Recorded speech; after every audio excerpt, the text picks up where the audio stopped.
ఉత్కంఠ పోరులో భారత్ పోరాడి ఓడింది. లార్డ్స్ టెస్ట్లో ఇంగ్లాండ్ విజయం సాధించింది. నువ్వా నేనా అన్నట్లు సాగిన పోరులో ఇంగ్లాండ్ పైచేయి సాధించింది. ఇక రవీంద్ర జడేజా చివరి వరకు పోరాడాడు.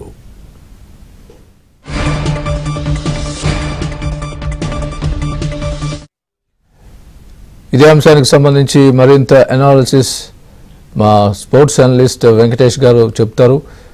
వెంకటేష్ గారు నమస్తే అండి. నమస్తే స్వామి గారు. వెంకటేష్ గారు, ఈరోజు లార్డ్స్లో టీమిండియా ఓటమిని ఏ విధంగా చూస్తారు? దీని మీద మీ అనాలిసిస్ ఏంటి? జస్ట్ 22 రన్స్ తేడాతో ఓడిపోయారు ఇండియా. చాలా లాస్ట్ వరకు పోరాడారు. ముఖ్యంగా ఒక స్టేజ్ లో అంటే నితీష్ రెడ్డి అవుట్ అయిన తర్వాత, నితీష్ రెడ్డి ఐ థింక్ 1-1-2 దగ్గర అక్కడ అవుట్ అయ్యాడు నితీష్ రెడ్డి. ఆ టైంలో ఇంకా ఖచ్చితంగా చాలా తొందరగా ఓటమి తప్పదు, లంచ్ లోపల లేకపోతే లంచ్ తర్వాత అన్నట్టుగా అనిపించింది. కానీ లాస్ట్ లో బుమ్రా అండ్ జడేజా మధ్య ఒక పార్ట్నర్షిప్, చివరిలో సిరాజ్ కూడా చాలా మంచి సపోర్ట్ ఇచ్చాడు. అండ్ జడేజా ఫస్ట్ ఇన్నింగ్స్ లో ఒక హాఫ్ సెంచరీ, ఇక్కడ ఒక హాఫ్ సెంచరీ, లాస్ట్ టెస్ట్ లో కూడా 2 హాఫ్ సెంచరీలు చేశాడు. చివరి దాకా జడేజా 61 నాట్అవుట్ పోరాడాడు. అల్టిమేట్ గా 22 runs separated from the king.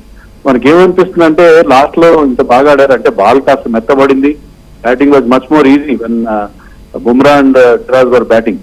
But ముందున్న ఆటగాళ్ళు పంత్ గానీ, రాహుల్ గానీ, లేకపోతే మన టాప్ ఆర్డర్ ప్లేయర్స్ ఎవరైనా కాస్త జాగ్రత్తగా ఆడి ఉంటే ఈ మ్యాచ్ గెలిచి ఉండేవాళ్ళేమో అని అనిపించింది. So near at so far, చాలా గట్టి ప్రయత్నం. సో లాస్ట్ లో చాలా మంచి ఫైట్ బ్యాక్ అనేది చేశారు ఇండియా, కానీ that was not enough. But ఒకటేంటంటే మనం చెప్పాల్సింది ఏంటంటే ఇండియా ఓడిపోయింది ఈ సిరీస్ లో. 2 టెస్ట్లు ఓడిపోయింది, 1 టెస్ట్ గెలిచింది.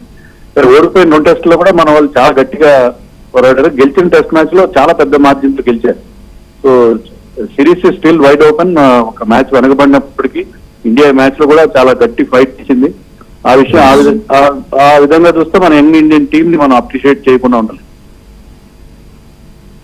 Right sir, thank you Venkatesh గారు.